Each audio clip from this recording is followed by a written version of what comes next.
wind in 1882 Montana was not just wind. It was a knife, a roar, and a warning. It came rolling down from the northern peaks with a sound like 1,000 ghosts, carrying a white darkness that swallowed the world. Winter had already ruled the high plains for months. But this storm was different. It was a blizzard that meant to kill. Luke Callahan felt it in his bones. He was a man in his 30s, lean and weathered, the kind of man the land itself had carved. His wool coat was thick, his scarf drawn tight, but the cold still sank through to his skin. He rode with his head down, his horse Bess pushing forward through snow that rose to her chest. Every gust stung like needles against his face. The world around him had vanished into a blur of white. He had been out since morning, trying to reach the far pen where his cattle were meant to be sheltering. When he finally found them, half the herd was gone, buried or frozen where they stood. 3 calves were dead, standing still as if waiting for spring. The rest were huddled close, coated in ice, their breath coming in weak puffs. He scattered what feed he had, but it was no use. Nature was taking her share. It always did. Now he was riding home through a world that looked like the inside of a cloud, following nothing but instinct. His horse knew the way better than he did. The light was fading fast, turning the white waste into bruised purple shadows. He was tired to his soul. His hands were numb, his jaw locked against the wind. All he could think of was the small cabin waiting ahead. The fire, the coffee, the quiet. Then Bess stopped. She tossed her head, snorting, her ears flat against the wind. "What is it, girl?" Luke muttered, his voice muffled behind the scarf. "Come on now." But she wouldn't move. Her body tensed, eyes wide. Luke squinted through the wall of snow. At first he saw nothing, just endless white. Then a shape, a darkness that didn't belong. He swung off the saddle, his boots sinking deep. The cold gripped his legs like chains as he waded forward. The thing ahead took form. A carriage half buried, shattered. Its fine dark blue paint chipped by the storm. One wheel was gone. The rest leaned sideways like a dying animal. It was the kind of carriage you saw in town. Never this far out. Something bad had happened here. A trunk lay open in the snow, its contents scattered. Silks, ribbons, a small boot frozen stiff. One horse lay nearby. Legs stretched toward the sky, already turned to ice. Luke's breath came heavy as he saw tracks leading away. Drag marks faint and almost gone. Someone had crawled from the wreck, someone still alive when the storm hit. He followed them, his pulse quickening. The wind tore at him, the snow biting his face, but he kept moving. 20 yards from the wreck, he found her. She was half buried in a drift, face down, a small dark shape against the white. He dropped to his knees, brushing snow away with his gloved hands. When he turned her over, his breath caught. She was young. Her skin was pale blue, her lips cracked, her lashes crusted with ice. She wore a fine wool coat, fashionable, useless for this country, and beneath it lace. In a Montana storm, Luke ripped off his mitten and pressed his fingers to her neck. Nothing. He pressed harder. There. A faint pulse, weak but real. "Don't you quit," he muttered, pulling his own heavy coat off and wrapping it around her frozen body. The wind bit into his bare arms like teeth. But he didn't care. "You're not dying out here." Getting her onto the horse was near impossible. She was stiff, limp as a rag, her limbs refusing to bend. Bess spooked at the dead weight, shying sideways. "Easy, girl," Luke rasped. "Easy. We're going home." He lifted her higher, his muscles screaming, and managed to sling her over the saddle. Then he climbed up behind her, pulling her back against his chest, wrapping his arms around her small frame. Her body was cold, too cold. The chill of her skin seeped through his shirt and into his bones. He pressed her close, whispering to her through the wind, though she couldn't hear. "Stay with me, you're going to be fine. You hear me? You're going to be fine." The ride back felt endless. The storm swallowed everything, the creek, the hills, even the horizon. There was only white, the wind, and the sound of his horse-labored breathing. His own body shook uncontrollably, his hands stiff on the reins. Each step forward felt like defiance against death itself. At last a dark shape rose through the curtain of snow. The cabin, small, rough-hewn, Heisenly shelter in a world that wanted him gone. Relief hit him so hard it hurt. Hez slid from the horse, his legs barely holding him, and half dragged, half carried the woman to the door. He kicked it open, and the storm screamed inside like a living thing. Then he slammed it shut, sealing them in silence. The cabin was dark, the air still and cold. Luke laid her on the bearskin rug before the hearth and stumbled to the stove. His hand shook as he struck a match. Once, twice, 3 times before the flame caught. The fire came alive, licking the wood, growing stronger. The room filled with light and smoke. He turned back to her. She hadn't moved. Her face was ghost white, her breathing shallow and thin. He cut away her frozen boots, the fine silk stockings beneath stiff withers. Her fingers were white as marble, her clothes soaked through. Hesitated, then did what he had to. He worked quickly, cutting the ruined coat and blouse free, wrapping her in every blanket he owned. Then he poured a little whiskey between her lips. She got a weak broken sound, but it was life. Luke sat beside her, rubbing her hands and feet between his own, his rough palms burning with cold. Slowly, a hint of color returned to her cheeks. The firelight danced across her face, delicate, too fine for this country. Woman from another world. Hours passed. The storm raged outside, but inside there was warmth and breath. Luke sat in his chair, watching her, sipping bitter coffee, waiting. When her eyes finally fluttered open, he almost didn't believe it. She looked at him, confusion and fear in her gaze. "Where am I?" she whispered. "You're safe," Luke said quietly. "You're in my cabin. Who are you?" "Luke Callahan," he said. "Found you out there near a broken carriage. You're lucky I did." Her eyes flickered toward the fire, then back to him. "I cannot pay you." He looked away, his jaw tightening. "Ain't asking for pay. Just drink the broth. You need it." She took the cup from him, her hands trembling sobbedly. She could barely hold it. When she finished, her voice was faint but steady. "Thank you, Mr. Callahan." "Just Luke," he said, staring into the fire. "Misters for town folk." There was silence for a long time. The wind outside screamed against the walls, but inside something fragile had begun to live again. The faint, stubborn warmth of two people who had refused to die. Morning came gray and silent. Snow had drifted halfway up the windows, and the world outside looked buried under a sheet of white. Inside the cabin, the fire burned low, casting long orange shadows across the log walls. Luke stirred from his chair, his body stiff and sore from the night before. His first thought was the stranger. She was still there, wrapped tight in blankets near the hearth, her face turned toward the light. Her hair, once frozen, now shone dark against the quilt. For a long moment, he just watched her breathe. Steady now, but shallow, fragile. He still didn't know her name. Didn't know where she came from or why she'd been out in a blizzard.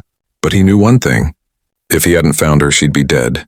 When her eyes opened again, they were clear, gray, sharp, and full of questions. She looked around, her brow furrowed in confusion. "You kept me alive," she said quietly. Luke nodded, pouring coffee into a tin cup. "Did what needed doing." She tried to sit up, but winced, pulling the blanket closer. "My name is Clara," she said after a moment. "C.L. Montgomery." Luke froze. The name sounded familiar, but he couldn't place it right away. "You from around here?" Her gaze drifted toward the window. "Not exactly. My ranch lies about 2 days south near Red River Valley." That made him turn. "Your ranch?" She gave a small nod, eyes fixed on the fire. "Yes, the Montgomery Ranch." Luke nearly dropped the cup. Everyone in the Montana Territory knew that name. Montgomery Ranch stretched across miles of grassland, more cattle than any man could count. Folks said its owner was Black Widow from back east, a woman who ran her empire through hired men and sealed letters. No one he knew had ever met her in person. He looked at the frail woman wrapped in his old quilt, the one he'd carried through a storm. "You're that Montgomery." Clara smiled faintly, though her voice trembled. "I suppose I am, though right now I don't feel like much of anything." Luke turned back to the stove, hiding the surprise in his face. "Well, you're lucky I came through that pass." Storm near took the whole ridge down. Clara studied him for a moment. His shoulders were broad, his hair unkempt, his hands rough with the kind of work that built a man rather than broke him. "Why did you help me?" she asked softly. "You could have kept riding," he shrugged. "Didn't seem right." Levin sold a freeze. For a while neither spoke. The fire crackled, and the wind howled faintly against the cabin walls. Outside the world was still white and cold, but inside a quiet warmth grew between them. Luke handed her a bowl of stew he'd made from what was left of last night's rations. She accepted it, her fingers brushing his just slightly, and something in his just shifted. After she ate, exhaustion pulled at her again.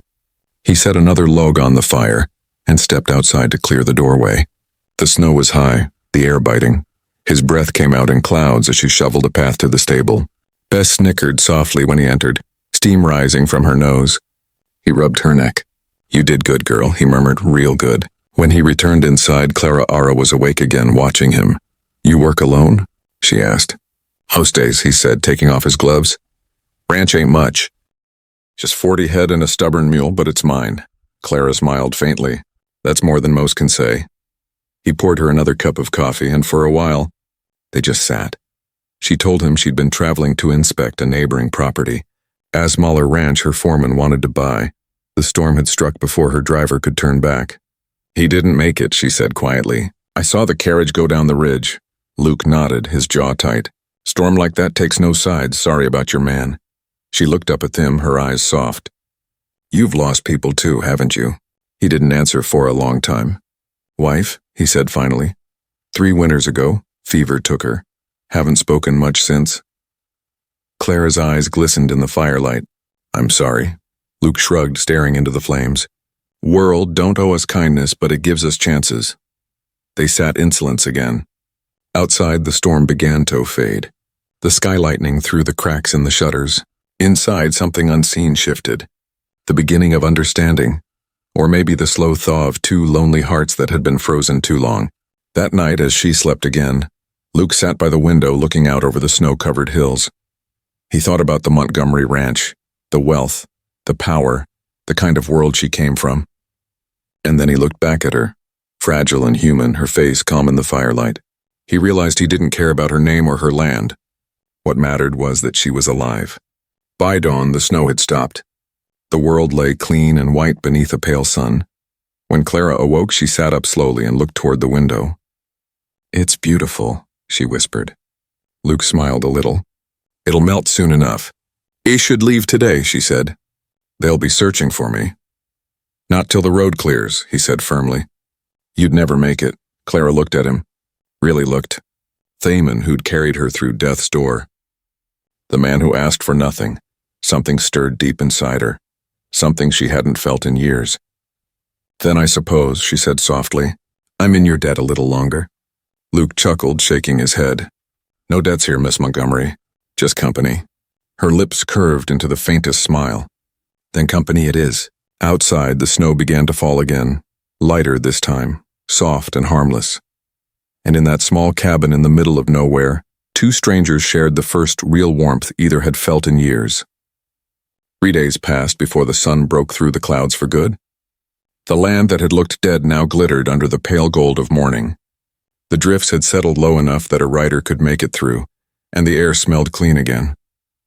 Hot but alive. Inside Luke's cabin, the fire burned steady, and for the first time since the blizzard, the silence between him and Clara felt easy. She had regained her strength, though her voice still carried the softness of someone who had stared at death and come back. Luke had offered to take her to town to find her people, but she hesitated every time he mentioned it. Each morning she'd help with chores, sweeping the floor, boiling water, even tending to the old mule as if she'd been born to it. You handle yourself well for a lady from the biggest ranch in the territory, Luke said one afternoon, trying not to smile as she carried a pail of water from the pump, Clara laughed, shaking her head. You sound surprised. I reckon I am, he said. Most folks with money wouldn't lift a hand to save themselves. She looked at him, her gray eyes thoughtful. Maybe that's why they lose more than they ever realize. Her words hung between them for armament. Quiet, honest, Luke didn't say much after that. He wasn't used to talking about loss, and somehow she always managed to find the soft spots in his silence. That evening, when the sky turned pink over the snow, 2 riders appeared on the horizon. Clara stepped outside, shading her eyes. Those are my men, she said, relief and regret mixing in her tone. Luke watched as the riders came closer. Well-dressed men with fine saddles, their horses strong and glossy. They dismounted quickly, bowing their heads. Miss Montgomery, thank heavens you're alive, one said breathlessly. We've been searching since the storm hit. The valley thought you were gone, I almost was, Clara said quietly, glancing at Luke. This man saved my life. The foreman turned to Luke, nodding with respect. You have our gratitude, sir. The Montgomery family will see that you're properly rewarded. Luke straightened, his jaw tightening. Didn't do it for pay. The man looked surprised, then gave a polite nod. Of course. Still, Miss Montgomery insists. That's enough, Clara interrupted. I'll handle this. The men stepped back, giving them space. Luke turned to her, brushing the snow from his gloves. Guess this is where we part ways. Clara looked down for a moment, then lifted her eyes to his. You could come south, she said softly. Work at my ranch. I could use someone like you. He studied her face, the firelight from the cabin glinting in her eyes. And what would I be there, Miss Montgomery? Another one of your hired hands? No, she said firmly. A partner, someone I could trust. Hesmilled a little, but there was sadness in it. I appreciate it truly, but I belong here. These hills, this cabin, that's all I got left that feels like mine. She nodded slowly. Then I won't try to take it from you. They stood there in the cold for a long time, neither willing to say goodbye first. Finally, she reached into her coat pocket and pulled out a small gold locket, pressing it into his hand. Keep this, she said, so you don't forget that some lives cross for a reason.